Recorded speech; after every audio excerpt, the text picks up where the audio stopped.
Good evening and welcome to Ownin the Evening. This is the Owndog alongside Alma. Hello, hello. We are ready to go with episode 3 of season 2. And let's get right into it, Alma. These past few days, have been worrying about a lot of things. Now, my existence is a lot of worry. I worry about things that are within my control, sure, like my behaviors, my attitude, my actions. But then I worry about things that ultimately I don't have control over, like health of my children, their well-being when they're outside of the house, all of these external factors involving finances and money. And I worry a lot. And so where does your mind go? It goes there. That's where all of my thoughts are swirling around all of these things that I focus on and that I worry about. And I'm not sure it's 100% productive. I'm not sure it's entirely healthy, but it is what it is. And I give a lot of thought and a lot of energy toward all of these things that I'm constantly worried about. And I don't know that I'm better for it.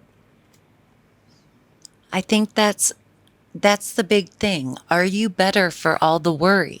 Like, is this swirling of thoughts and energy that you put towards thinking about these things, is it ultimately getting you somewhere positive? And is it helping you to feel better in the long run? And is it doing something productive?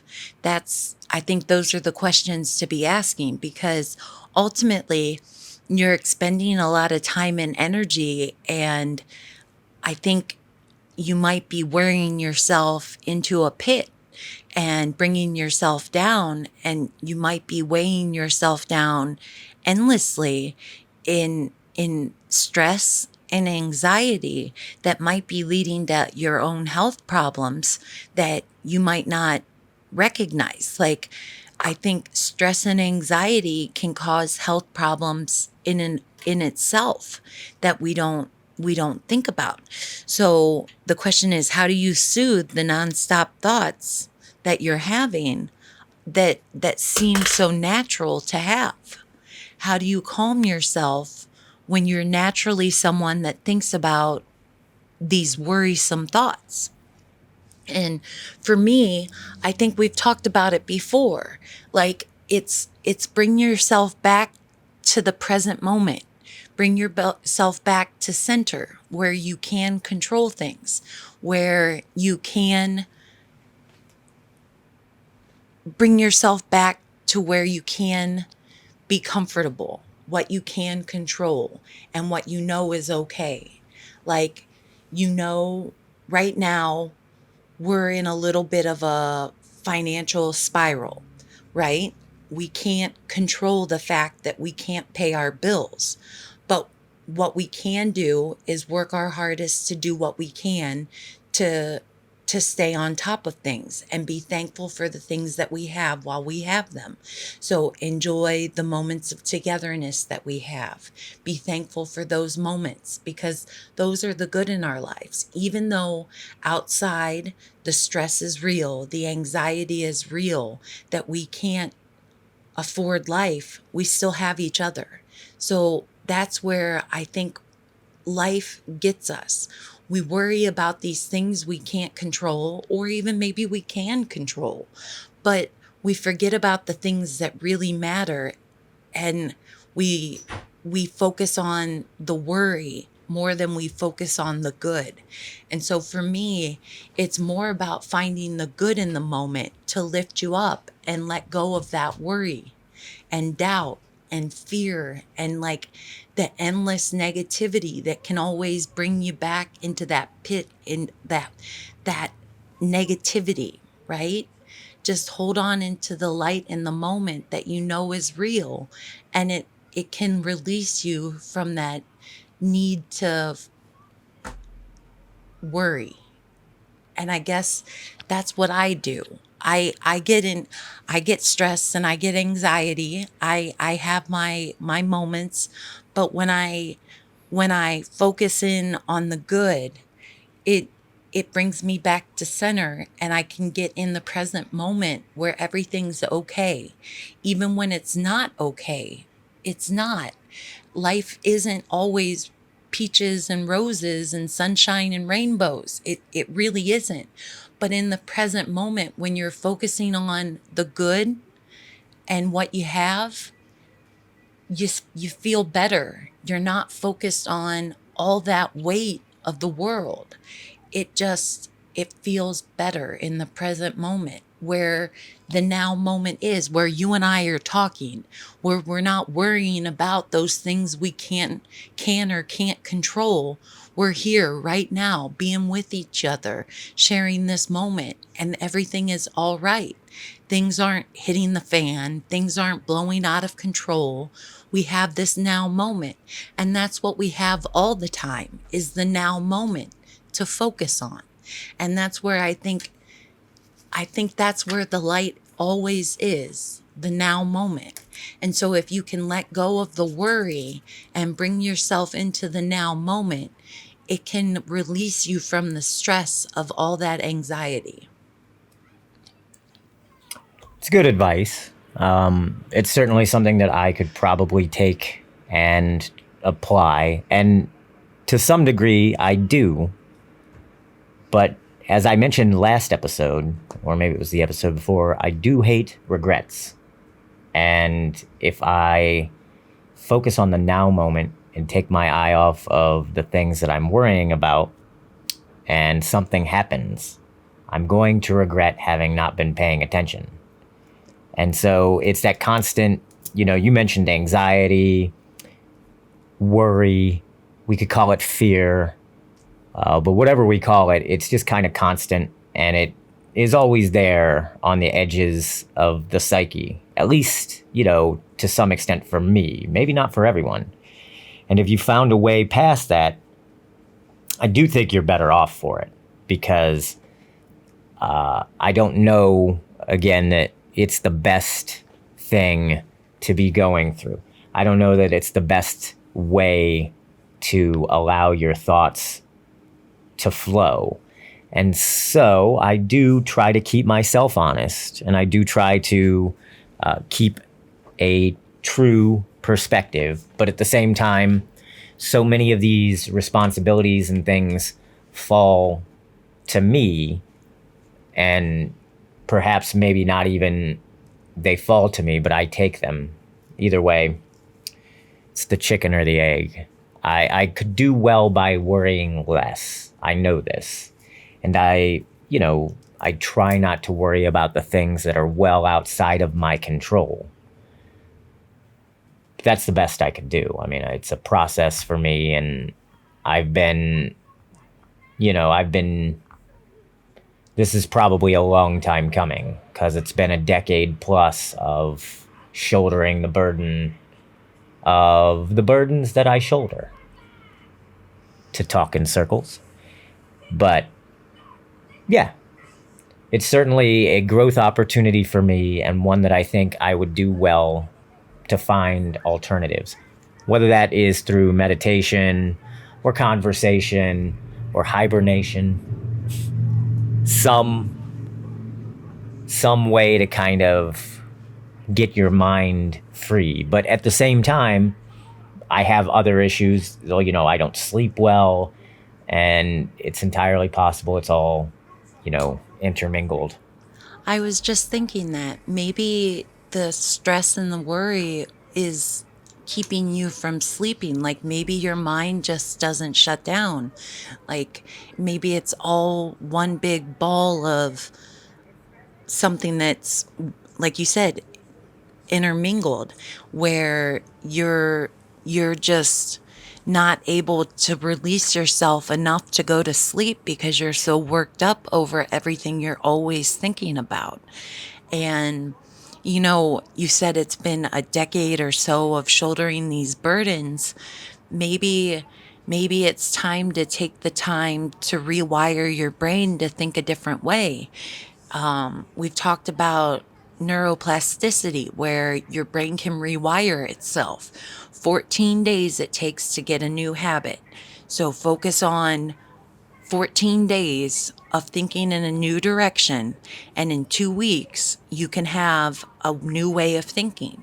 So if we can get you meditating, or, whatever the new positive way of thinking in a new direction might be, in 2 weeks, we could have you worrying less.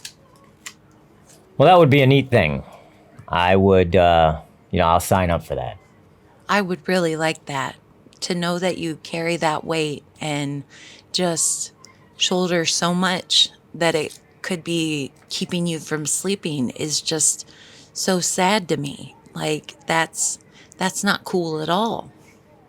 Oh, We well. don't want that for you. What do they say? Ride all day, I can sleep when I die. No, because not sleeping could lead you to die sooner. And It that's could. not cool.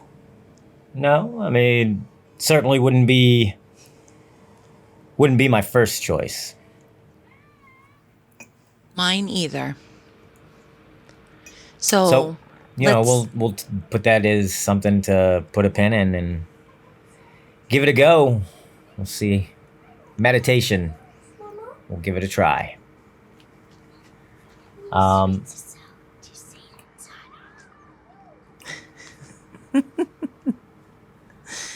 Oh, family. Gotta love family. Oh yeah, absolutely.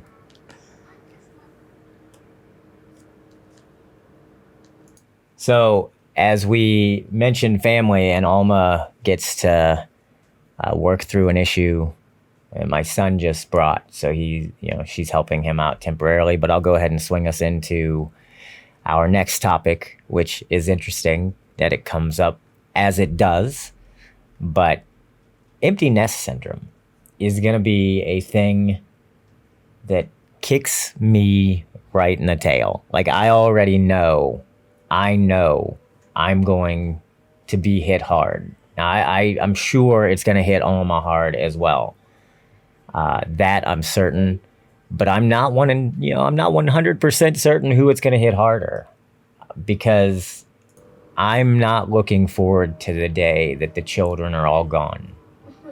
I'm not looking forward to the day that they're all going to school every day, much less the day that they're all gone to live their own lives in their own homes, college or families. And I'm interested to see their lives as they grow. I embrace that, and I want the best for them. But at the same time, I will certainly be sad when they're gone.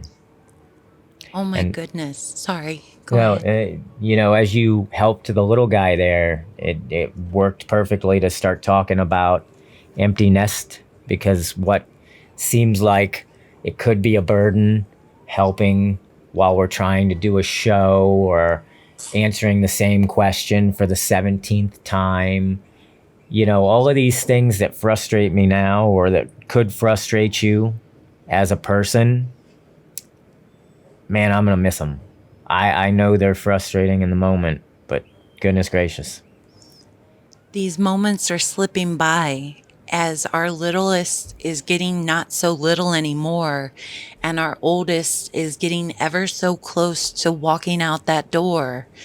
It's hitting home that this time we've had with them at home with us is just passing by so quickly, and we're heading to that period when it's going to be just us again.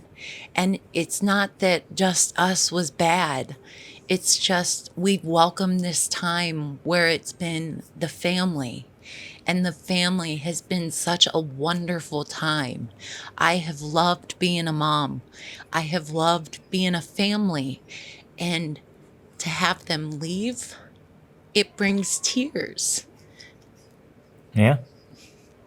Because it's so wholesome. It's so wonderful. They bring so much joy, and they're so fulfilling.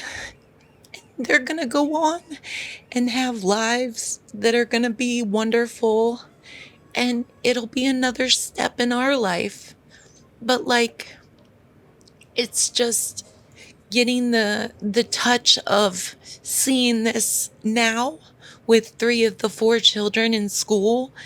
Oh my gosh, I'm not going to be ready for it when it comes, when all 4 of them are in school and when all 4 of them are gone from the home. I won't be ready for it ever. It's been such a blessing having them with us.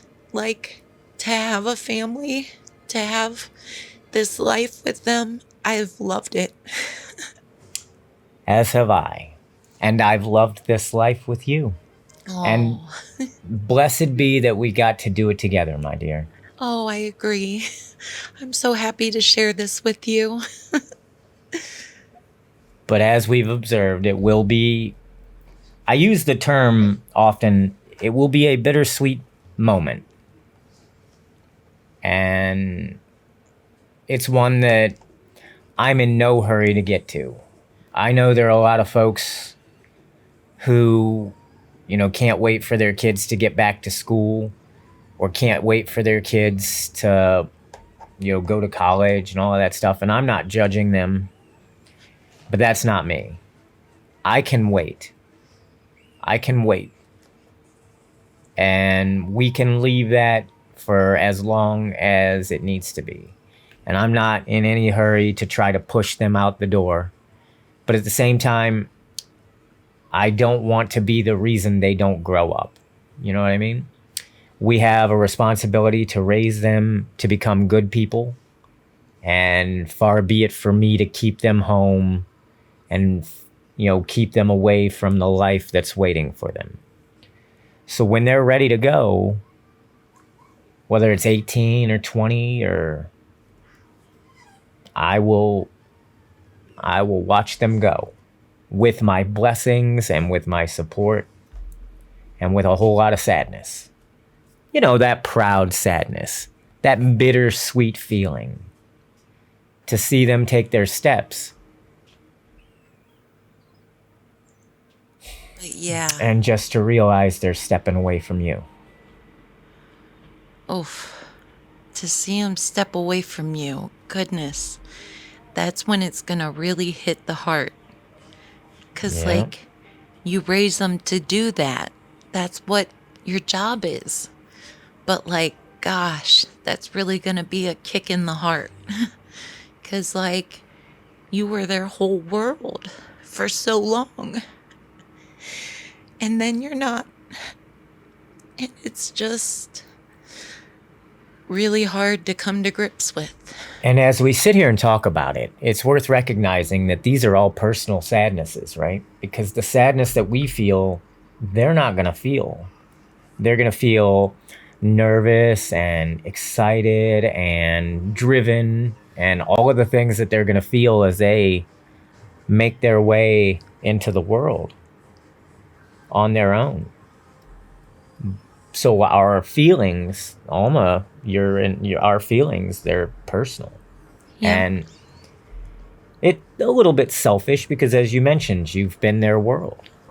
And you get to practice as they start school, and then they get friends, and they do sleepovers, and then they don't want to hang out with you as much anymore, and then maybe they don't want to give you hugs or kisses or say they love you anymore. It's part of growing. Oh, come on, Dad, not right now.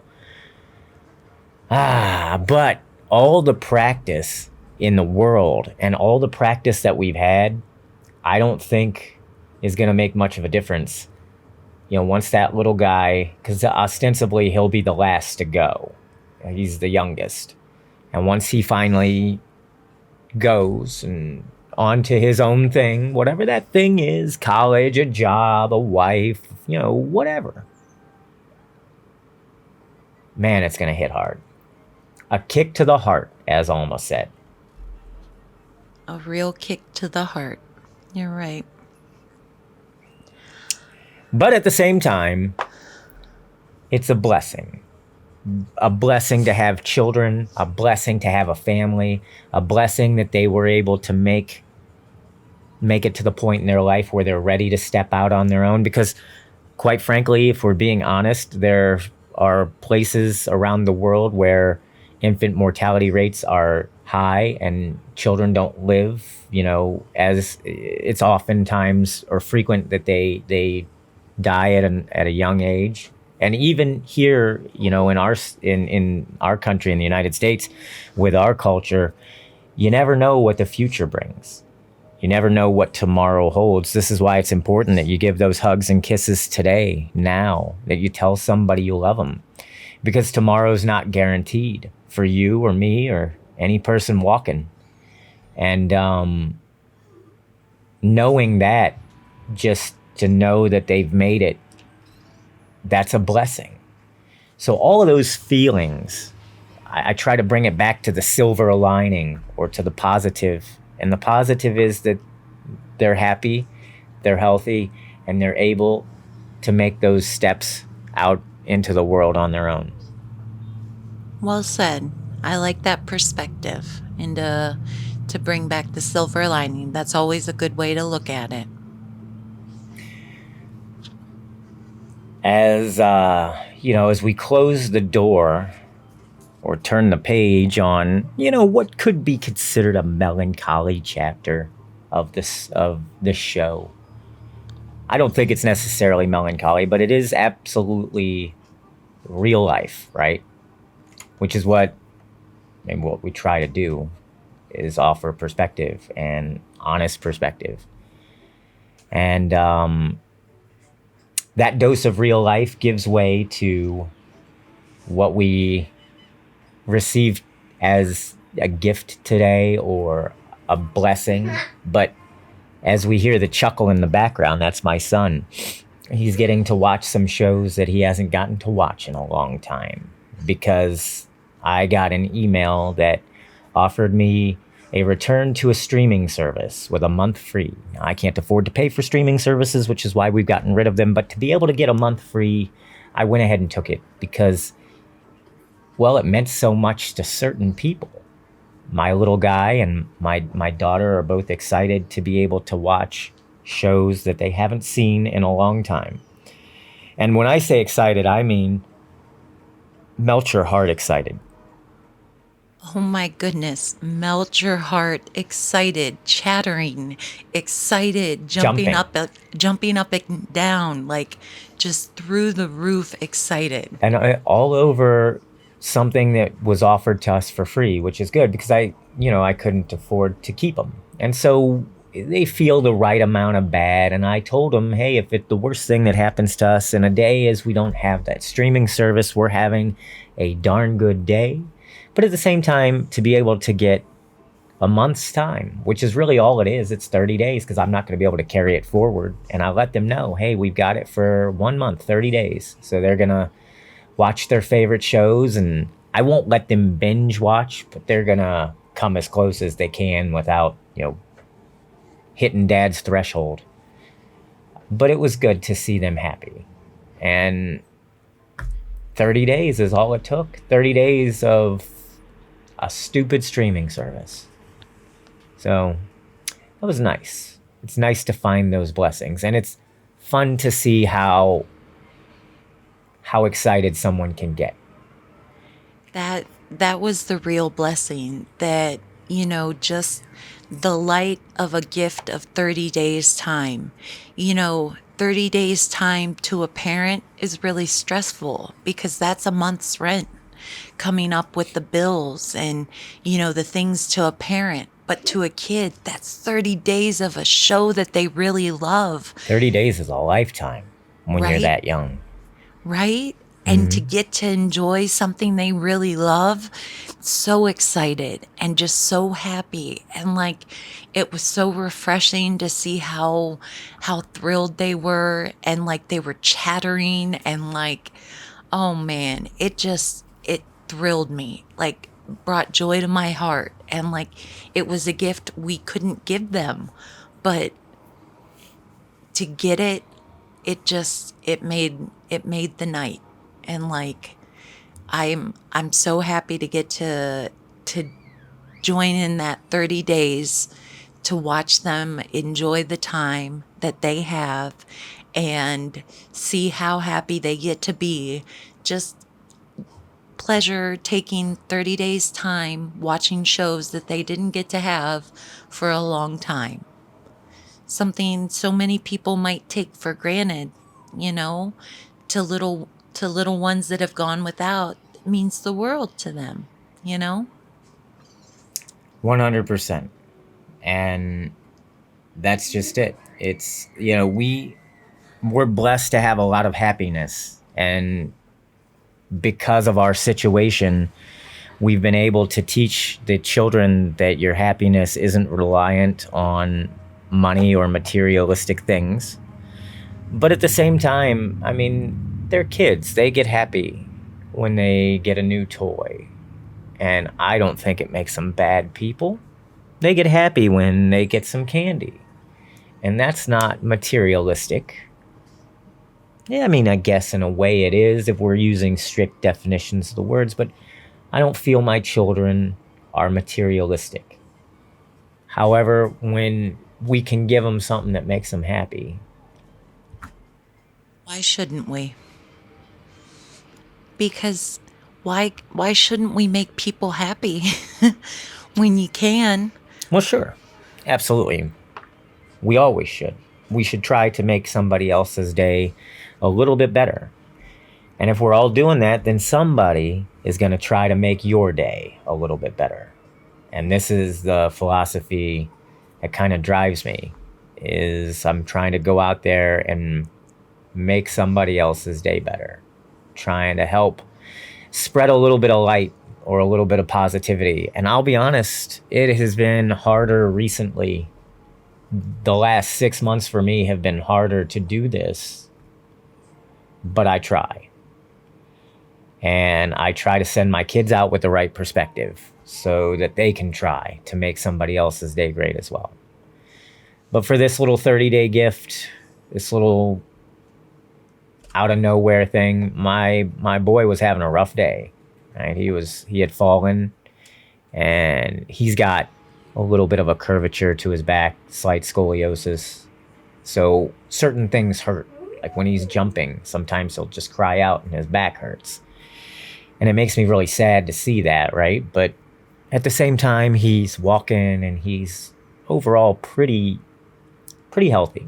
And so I accept the blessings that we have, and I recognize that, as much as it hurts his back and it hurts me to see that, it could be worse, and we're thankful that it isn't.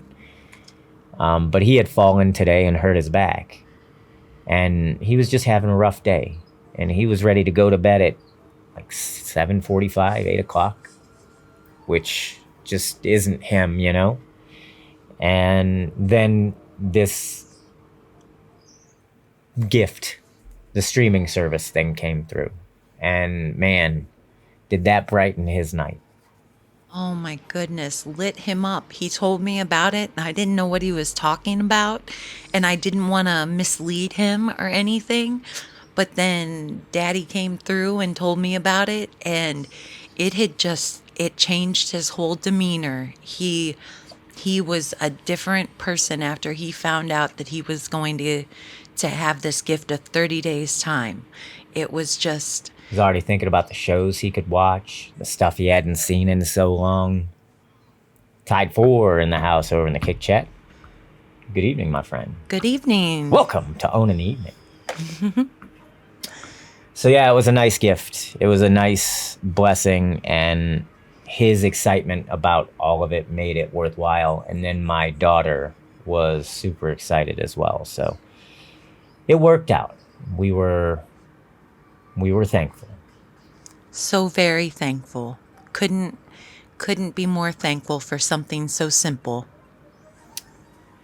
So that's what we've got going on now. We're watching a few shows before bed, and Alma and I doing Ownin the Evening. Here so it's we a are. good night. And don't forget, even if you're having a rough day, not every day is a good day, but there's good in every day. So I hope you're able to find the good in your day. If Alma and I can be a small slice of good well, then so be it. We're glad to be so. And if not, let us know. How could we be more good, better? Well said. Leave a comment, and let me know how we could be more good, better. What could we do that would make us better at being more good? You know what I mean? But outside of that, it has been a day. Today we had the 4th day of 4th grade for our youngest daughter, which that was pretty exciting. And they got cupcakes and all sorts of things. So she is blossoming and really coming into her own at school, which is it's a nice thing because you always worry. Like I had confidence that she'd be all right, but at the same time, you always worry until they get situated, and just make sure that they're gonna adjust, that they're gonna be comfortable, that they're gonna, be able to fit in and make friends and adjust to the social change, because going from homeschooling to schooling is a big it's a big culture shock. It's a big difference. So she's been doing well. And obviously it's only the 4th day of 4th grade, but we'll take 4 good days. 4 good days is a blessing. A blessing indeed. So, with that, Alma, what else you got, my dear? I think that's all we have for this one. And is about all she wrote. Remember, though, folks, that it's not always perfect, that life gives you plenty of things to worry about. Believe me, I'm a bundle of worry oftentimes myself. And so as I embark on this path of trying to potentially meditate and find ways to lower my own personal levels of worry and anxiety, I invite you to as well. And we'll go on that journey together, you and I, because it'll be better for us. Obviously, I'm no doctor, but I can tell you that anxiety and stress can definitely have negative impacts on your health. And knowing that, I am trying to find ways to worry and stress less. So come along with me. Let's do it together. You could be my accountability buddy. Accountability buddy. So with that said, team, it's a good day. It's been a good day and swung into a great evening and a great show. Alma, as always, I love doing this with you and just being here to share our thoughts and a little bit of us with the world. So I do love getting to do this with you. It's so wonderful that we have this time and this medium to share with each other, and like you said, with the world. It's a great thing we do, and I love it. I do too, and I love you. And I love you. And we open our hearts and we love you. Thanks for Yes. being here with us. Thanks for sharing your time. Thanks for being you, and thanks for all you do. For Alma, I'm Owndog. Make a great night. Make somebody else's night great as well. And tell somebody you love them. Remember, it's important. Until next time, that's Thursday night. We'll see ya. Keep owning the evening.